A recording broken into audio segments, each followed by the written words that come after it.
Oh, sorry, it was South Australia I was looking at. It was Deebing Heights or something like that, where I found a couple of properties where people were selling. They looked okay, like it looked like the area made money. And then I did some quick feesos. It looked like it was like 10% margin. So, it was worth investigating further. And then when I had a look at realestate.com on the adjoining suburb, there were developments like land subdivisions, like all over that. So it's not a set formula. I am getting the Stash guys to build me something that's going to be a bit more accurate around having more predictability around absorption rate and then stock coming to market. So there is an absorption rate under the stats under Boom Score, which is part of the Stash app. So the absorption is how many buyers or how much property is being sold versus how many is listing. So there is that, but then there's also the supply coming to market. So you've got to look down the track as well. So you've got to look more than just, a year down the track, what are listings doing? Because houses will generally take anywhere from 6 to 12 months to get built. Land, and if somebody's delivering land, that could be anything from 1 to 3 years in a big land subdivision. So you got to look what's going to be delivered over the next 3 years. So if you're looking at what's been approved, so if there's 5,000 lots that's approved and it's across the road, if that developer wanted to, they could flood that market if it's a small market. Or you've got to have a look at what's the absorption rate, what's the current population, what are the surrounding outlying areas, and is there any stock supply, overall? And then how will these 5,000 lots fit into the market? But generally, the easy way to work that out is if an area is completely built up, so if it's all built out and there's no new land supply, you're generally going to say that there's nothing else that can be built there unless there's, high-rise approvals. So then you're going to have an oversupply of apartments. But if you own a house where there's lots of apartments, a house has a land component. So just because there's apartments getting built, I'll give you a good example around Brisbane in an area where I had the office, and the new office is nearby as well, a place called Tenerife. It's 3 kilometers from the CBD. Towards the east, it's bordered by the river.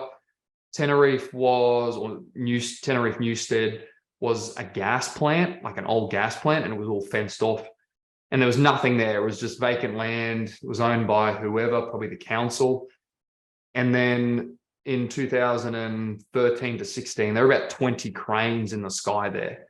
So you didn't have to be that smart to go, shoot, there's a lot of cranes building high rises, because that was what they were all building.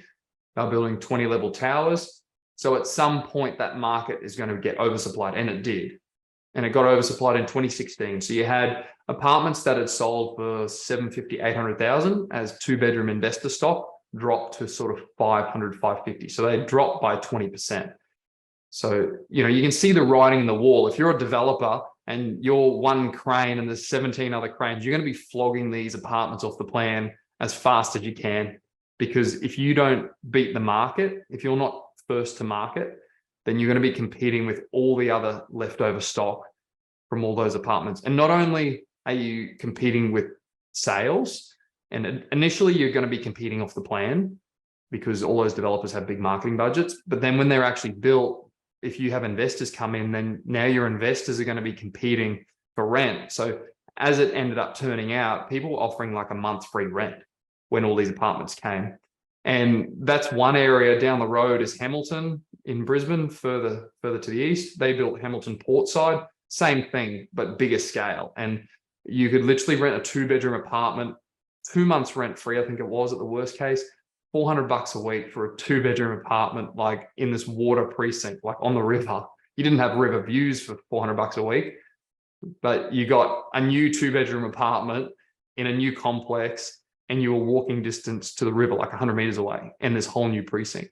So, and Hamilton is one of the most expensive areas in Brisbane, and so is Tenerife. But yet, blue chip suburbs, but yet property prices, they plummeted by 20%, maybe a bit more. And then, if you had bought in there as an investor, you just got smashed. But what ended up happening with the properties is not only do the units get oversupplied, but that actually filtered on to the housing market. So if you owned a house in those areas and you had it tenanted as an investment property, now you're all of a sudden competing with units that are 1 month or 2 months rent free, $400 a week. People aren't renting houses. They're going to rent an apartment because it's $500 a week cheaper than renting a house. So people will make that trade-off and they'll make that sacrifice because it's a lot cheaper. So as an investor, you go, okay, sweet, they're building all these units. Now I'm going to buy, or now I'm going to build some houses or invest in some houses, whatever, only to realize that then you can't tenant them out for as much as what you thought. Or even if you're building townhouses, people are going to save whatever, $500,000 and buy an apartment instead. When you've got 100 apartments for sale, like there's some nice ones and they got river views, people will gravitate towards a cheaper product in terms of, buying the product as well. So it can actually trickle out into the housing market, which people didn't realize until after the fact.